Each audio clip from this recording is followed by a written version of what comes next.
It's time for Friday night football action. You're watching the End Zone, presented by the Dozier Law Firm.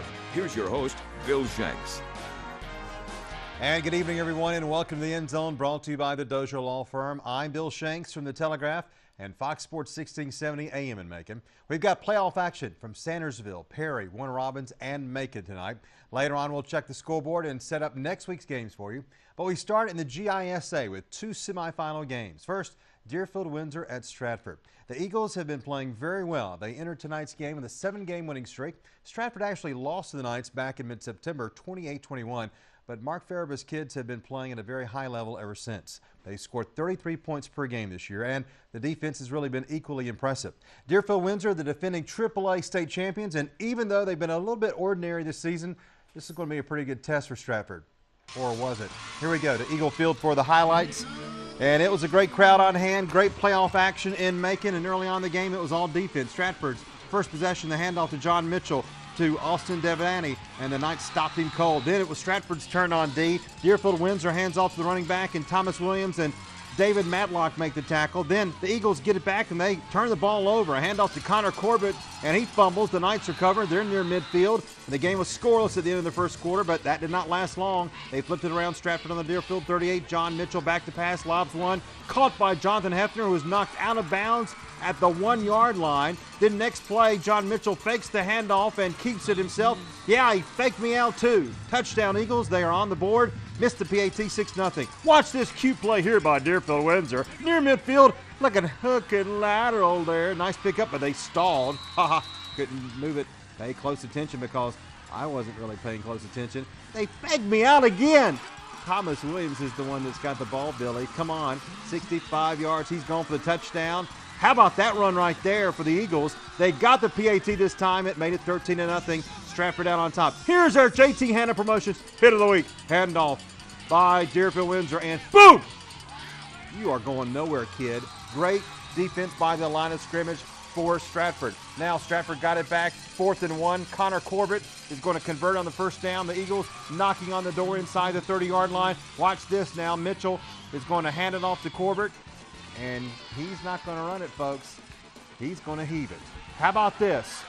Jonathan Hefner. Looked like Appleby to Washington. Touchdown Stratford. Eagles got the PAT, made it 20-0. That was the score at halftime, and look at here. 34-0. Eagles win over Deerfield Windsor. So who would they play? Let's go find out. Let's go to Perry. Westfield hosted Southland tonight. When we got there, Westfield was down. Second quarter now. Hornets run the ball on their own 42. Number 17 gets it, and he's going to run 58 yards for the touchdown. How about that? PAT would be no good, and this game was tied at 6. Hornets would kick it off now to the Raiders, and Alan Gleason is going to catch the ball and run it back to around the 47-yard line for Southland. And on the 44, coming up on the next play, having nearly lost a couple of yards here, Colt Stevens gets the handoff, and he's going to push it around to the 39-yard line for a gain of about 16 right here. Then several plays later, the Raiders would have to settle for a field goal. They would have to kick it up, and it would be good. And Southland was up by the score of 9-6. Now the Hornets get going on the 44-yard line here. Number 17 again gets the ball, and he's going to just absolutely take off. What a game for him. 56 yards for the touchdown. He gone. PAT would be no good, and it was 12-9. Westfield out on top. On the 48 now.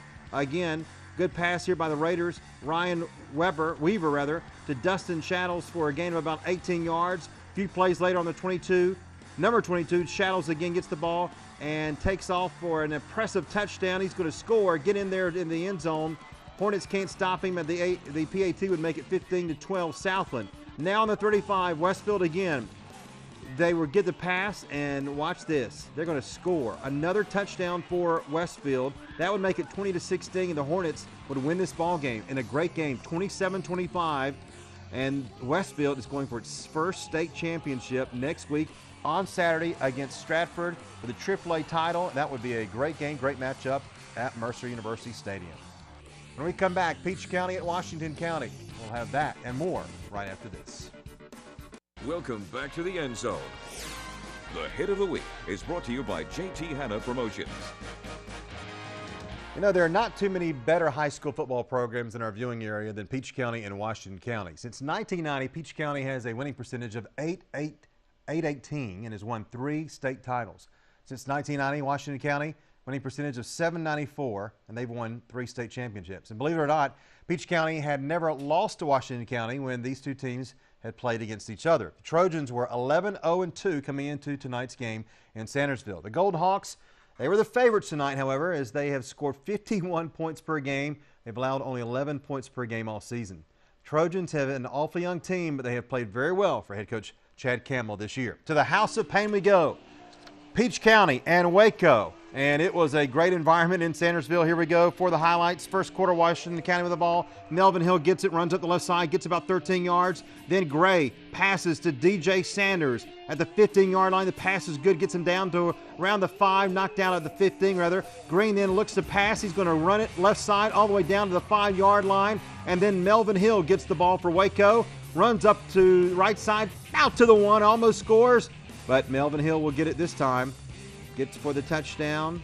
And no, oh wait, he's going to be pushed back because Peach County can play a little defense. Here's A.J. Gray. He's going to keep it. He's going to run for the score this time. PAT no good, 6-0, Waco out on top. Now Peach County with the ball. Greg Williams the pass, but it's going to be blocked by Hunt and Smith, and it's going to be called for Waco. And how about that? Big turnover there for Peach County. A.J. Gray keeps it left side. Malcolm is going to run him out of bounds to the 7, then Hill again. He's going to get it left side, and he's going to score. And Washington County would go for a 2-point conversion here. A.J. Gray, the quarterback, is going to get it, and he's going to score. That made it 14-0. Waco out on top. Waco gets it back again now. Here they go again. A.J. Gray looking to pass, keeps it, runs up the middle, dodging some Trojans, gets about 18 yards before McGay pushes him out of bounds near midfield. Then Waco, Gray passing, this time Josh Burden. How about this catch? Nice play near the 19-yard line, taken down by Kinsey. Then number 22, right side, gets the ball low, trips him up at the 10. But A.J. Gray keeps it this time, and watch this left side. He's going to score again. This was all Waco, folks. Golden Hawks win it 56-16. Peach County season is over. They finish at 8-4. Waco now plays Blessed Trinity next week. Now to Perry. Veterans hosted Wayne County. A beautiful night there, cool night there. Here come the Veterans Warhawks on the field. And of course, here comes Wayne County from Jessup, Georgia. Veterans now. Darian Cooper returns the kickoff for the Warhawks. He's going to get to about the 30-yard line there, and they'll go to work. The quarterback, Logan Bird, passes Andrew Holliday for about an 8-yard pickup, but they would be 3 and out, and they would have to give it to Wayne County. The Yellow Jackets struggled also early on. Here's a pass. It's going to be incomplete. Good defense there by the Warhawks. And again, back to pass looking. Wayne County, they got a lot of athletes, a lot of kids going to college scholarships here the next level. They would not be able to do anything, so Veterans would get it back. Second quarter now, Logan Bird calls his number, runs for 14 yards, and he's going to score. But it was called back due to a flag. Oh, I hate it when that happens. And Veterans would have to rely on a field goal. It would be up and good, and it was 3-0. Warhawks out on top of the second quarter. Now Wayne County the ball. Bones Jackson, handoff to Anthony Jordan, and he is going to run all the way to the Veterans 20-yard line there. Nice play for Wayne County. They are knocking on the door. Then the quarterback, Bones Jackson, gets it, runs it in for the touchdown. The PAT would be good, up and good, and Wayne County was on the board, and they were up by the score of 7-3. Now Veterans with the ball. Logan Bird's going to throw it about 8 yards, but it's going to be picked off.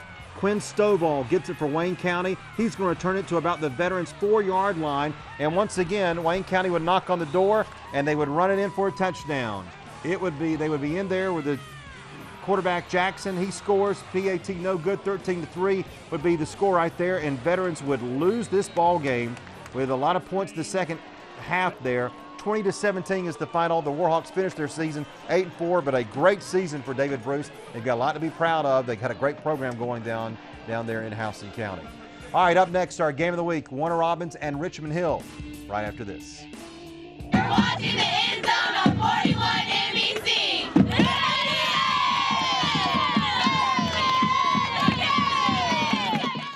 Welcome back to the End Zone. The Drive of the Week is brought to you by 5-Star Automotive. Our game of the week tonight is Warner Robins and Richmond Hill. The Demons beat Whitewater last week 34-27. It was a challenge for the Warner Robins defense. which has played very well this season. The Demons' offense was going to be challenged themselves tonight by the Wildcats, as Richmond Hill had held 5 opponents under 10 points this season. The winner would move on to the state quarterfinals in 5A next week. Here we go to McConnell Talbot Stadium, where Brian Way was pumping up his team, getting ready to go, and the opponent looked like Missouri, or was it Missouri? Second play from scrimmage, Richmond Hill's Nick Fitzgerald keeps it on the option, takes it 39 yards. What a run right here. Gets all the way down to the Demons' 37-yard line. Later, after converting on 4th and 1, Fitzgerald tries to pull it again, but this time he's going to drop it. Cameron McKinney falls on it for Warner Robins, and it's Demons' ball. Not a big turnover there, and here comes our 5-star automotive drive of the week right here. Second play of the drive, Danny Hike Jr. off the left side. He cuts back inside, and he's going to go about 27 yards, get to the 41-yard line for Richmond Hill. Next play, Danny Hike III looks for running room on the right side, but he can only gain about a yard, and then they're going to go to the air. Why not? 2nd and 9, the Wildcats 40. Caden Johnston throws it. Marquez Callaway, look at this blocking right here. Callaway's going to take it to the house. There it is, our drive of the week. Demons on top, 7-0 right there. Wildcats trying to answer. First play on the ensuing drive now. Fitzgerald's pass up and INT. It's Callaway contributing on both sides of the ball. He's going to go and score. 32 yards, and just like that, it's 14-0. Warner Robins. Next drive, Fitzgerald goes back to the ground again, makes a few men miss, and goes all the way down to the Demons' 22-yard line. Now, they lose some yards after a high snap, so it's 3rd and a very long play now. Fitzgerald's pass complete to Elisha Polite. He fumbles it, and Callaway does it again.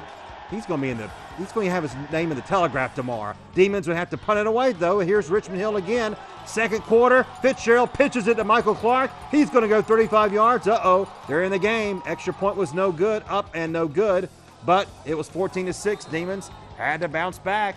They did that. Warner Robins answered. 2nd and goal at 6. Johnson says, hey, Fitzgerald, I can run the ball too. Touchdown, Demons right there. They went into the second half with a 21-6 lead, and they hang on to win. 42-28. Warner Robins just played a great defense and scored 42. They are good, and they will hang on and play Kell next week. This Warner Robins team could make some noise. Well, they are making some noise right now in the playoffs. We'll look at the rest of the scores right after this. Hey, don't forget I'm on the radio too, you know. Join me every weekday afternoon from 3 until 6 for the award-winning, well, it's the Bill Shanks Show on Fox Sports 1670 AM in Macon and online at foxsports1670.com. Plus, listen to our morning show with the one and only Chucky Olson and Daniel Shirley from the Telegraph every weekday morning from 7 until 9 a.m., especially next week before Georgia and Georgia Tech. Here we go. Let's take a look at the scoreboard, and we got some bad scores for you. Yep, Northside, they just have trouble in Waycross the last couple of years. They lost last year in the state semifinals, and tonight in round 2, 35-7 is the final score. Ware County, a very good team. Northside finishes 10-2 on the season. They lost that game last year in Waycross 24-17, and Eagles had a great year for Kevin Kinsler, but they could not go on. Ware County will now play Tucker next week. Burke County knocks out Mary Persons 20-0 is the final. We knew this was going to be tough for the Bulldogs.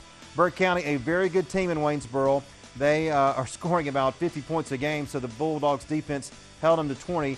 Now Burke County will play Marist. Mary Persons finishes 10-2 on the season.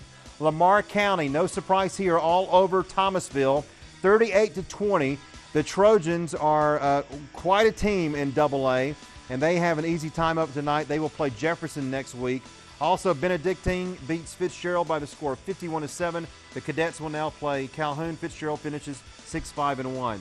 Brooks County over Bleckley County, 55-28. The Royals finished 9-3 on the season. Very nice season for Tracy White. Brooks County from Quitman will now take on Bowden. Seminole County over Wilkinson County. This is in single A ball in public schools, 21-14. The Warriors finish 4-7 overall. Seminole County will now take on Charlton County next week. Johnson County over ECI, 29-20 the final. The Trojans move on. They're 10-1. They will take on Irwin County next week. And look at Hawkinsville beats Mitchell County. The Red Devils are now 8-3. They play Clinch County next week as Clinch County beat Claxton. Dooley County, they are really having a good year. Now 8-3. They beat Lincoln County again. Remember, they did it at the state semifinals last year. 37-13 the final. They play a tough Marion County team next week. FPD loses a heartbreaker, 42-35 The Vikings now finish 6-5 on the year.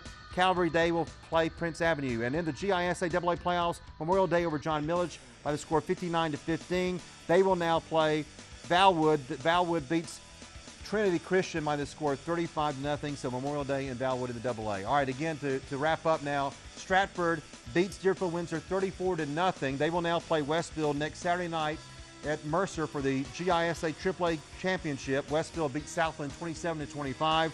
Waco Oliver Peach County 56-16. They now play Blessed Trinity. Wayne County beats Veterans and knocks them out. And Warner Robins continues to play. They will play Kell next week as they won tonight over Richmond Hill 42-28. That's our broadcast for tonight. We're back next week.